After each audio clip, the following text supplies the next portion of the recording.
Hey everyone, this is Desmond from Learning, and here I'll be presenting my final assignment, speculative game design. Many good computers and video games, for instance the Tomb Raider series, are long, complex, and difficult for beginners. As we all know from school, young people today are not always eager to do difficult things or learn new materials.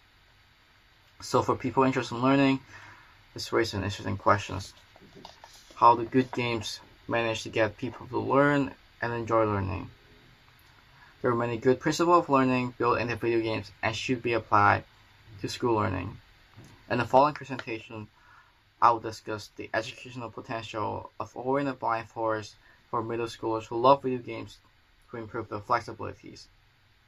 Various motivation will also be discussed, such as in-game tutorial and optimization in Ori and the Blind Forest to better meet its educational application and increase the level of accessibility between game developers and educational institutions.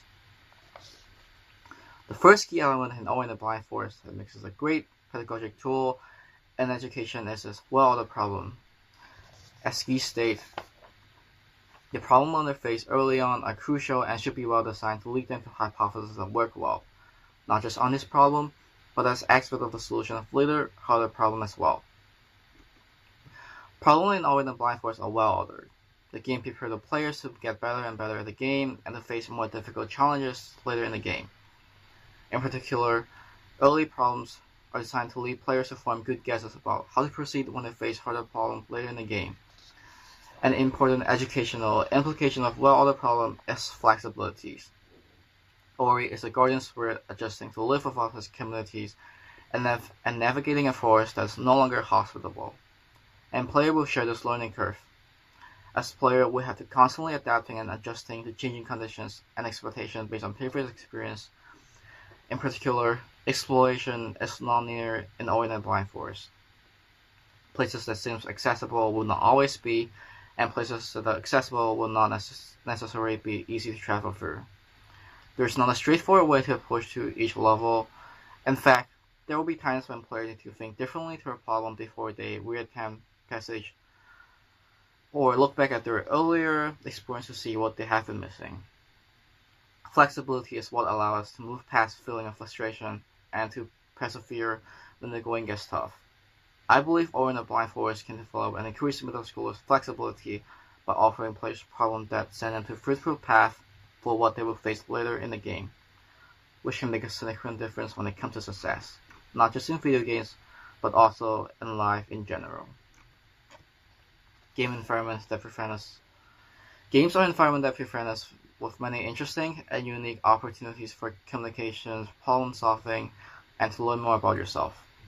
However, games are also complex technologies, and while they do provide many exciting new opportunities, they also have their own limitations and unique requirements that both developers and educators need to be aware of if they want to use them effectively.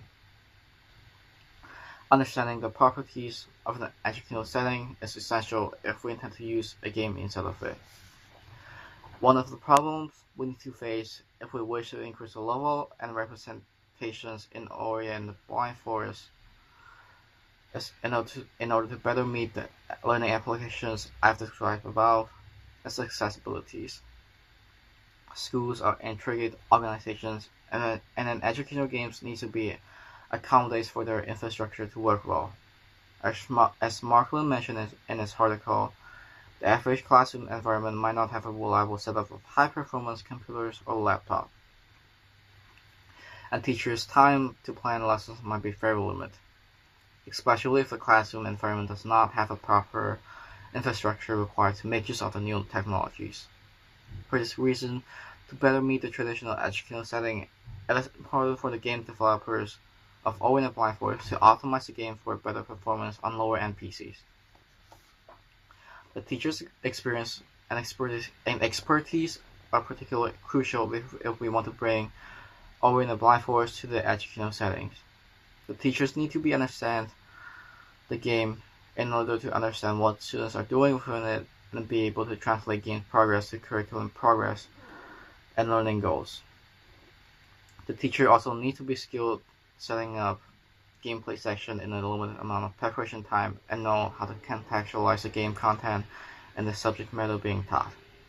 Therefore, it is important for the side of Oi the Blind Forest game developer to offer opportunities like in-game tutorial or online discussion forum designed specifically for educators to make sure that the game can fit well into their working situation.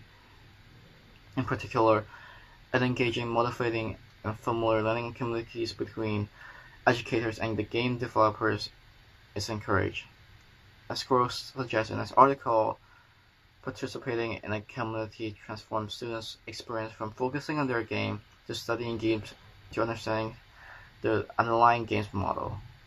An inclusive and engaging community can elevate and facilitate situations for learning in educators' teaching environment. This is the end of my presentation. Thank you for listening.